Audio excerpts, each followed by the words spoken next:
All right, 1E, classic question, trigonometry in quadratics, yeah, just the classic, when you see this expression, it's something completing the square related, all right? So, you should have that instinct in your brain. Okay, so as x varies over the real numbers, the largest value taken by the function, 4 sine x squared plus 4 cosine x plus 1, all squared, equals how many? Okay, so, again, before we complete the square, we need cosine squared instead, right? Because sine squared is annoying.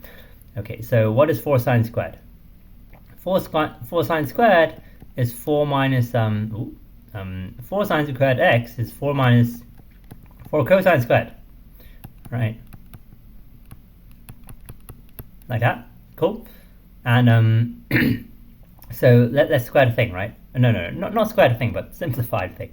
What am I talking about? So minus 4 cosine squared x plus 4 cosine x plus 5 all squared. Okay. And if you find the 4 annoying, then let's get rid of the 4 because I find the 4 really annoying. So let's take minus 4 out, shall we? So becomes cosine squared x. So take care with the signs though, yeah? So minus cosine x minus 514 all squared. Okay, now we could complete the square inside, right? Now we could complete the square inside because we have cosine squared, we have cosine, okay? And I don't think completing the squares is trouble for MAT students, right? So what do we get here?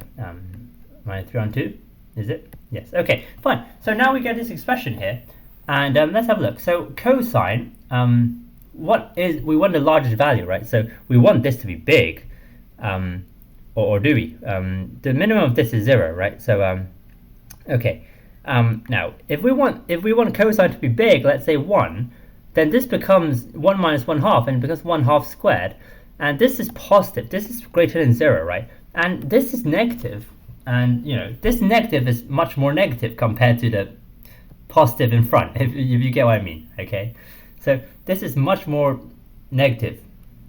Or let me put it this way: the magnitude of this negative number is bigger than the positive number in front. Okay, so we probably want the thing in front to equal 0, right? Because we want to keep this magnitude, and then when we square it, we'll get a massive number. Okay, we'll get a large number. So if we put that to 0, now I would have 3 on 2 squared. What is 3 on 2 squared? 9 on 4, right? Okay, 9 on 4. Cool.